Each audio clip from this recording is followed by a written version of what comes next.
আসলে জয় বা পরাজয়ের সিদ্ধান্ত তো আল্লাহ তাআলার পক্ষ থেকে আসে। শিক্ষার্থীরা ভোট দিয়েছে, ভোট সুষ্ঠু হয়েছে আলহামদুলিল্লাহ। আমরা প্রত্যাশা করি নির্বাচন কমিশন এবং বিশ্ববিদ্যালয় প্রশাসন শেষ সময় পর্যন্ত তাদের যে নিরপেক্ষতা এটা বজায় রেখে সুন্দরভাবে ভোট গণনা শেষ করবেন। এক্ষেত্রে শিক্ষার্থীদের ম্যান্ডেট যেদিকে যাবে এটাই আমাদের সিদ্ধান্ত। জয় বা পরাজয় যাই হোক না কেন, আমরা চাই সুন্দর একটা পরিবেশে নির্বাচন ওঠানো এবং শিক্ষার্থীরা যাকে ম্যান্ডেট দেবে তাকে নিয়ে কাজ করা। আমরা যদি বিজয় হই তাহলে আমরা নতুন প্ল্যাটফর্ম পাবো, নতুন দায়িত্ব পালন করার সুযোগ হবে। আমাদের যে কাজগুলো করছি এগুলো আমরা আরও বেশি পরিমাণে করতে পারবো।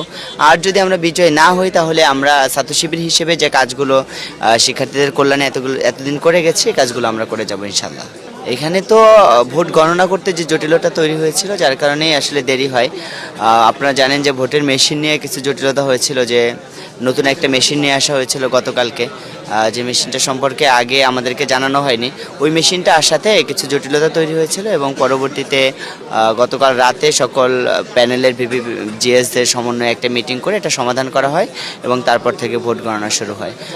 জয়ের বেশে আমরা আশাবাদী আলহামদুলিল্লাহ, কারণ এখনও অনেকগুলো বিভাগ গণনা করতে বাকি আছে। এক্ষেত্রে আমরা শিক্ষার্থীদের সাথে মিশেছি এবং শিক্ষার্থীদের যে উচ্ছ্বাস দেখছি, আমরা মনে করি যে শেষ পর্যন্ত ভোট গণনা করে আমরা বিজয় লাভ করবো ইনশাল্লাহ।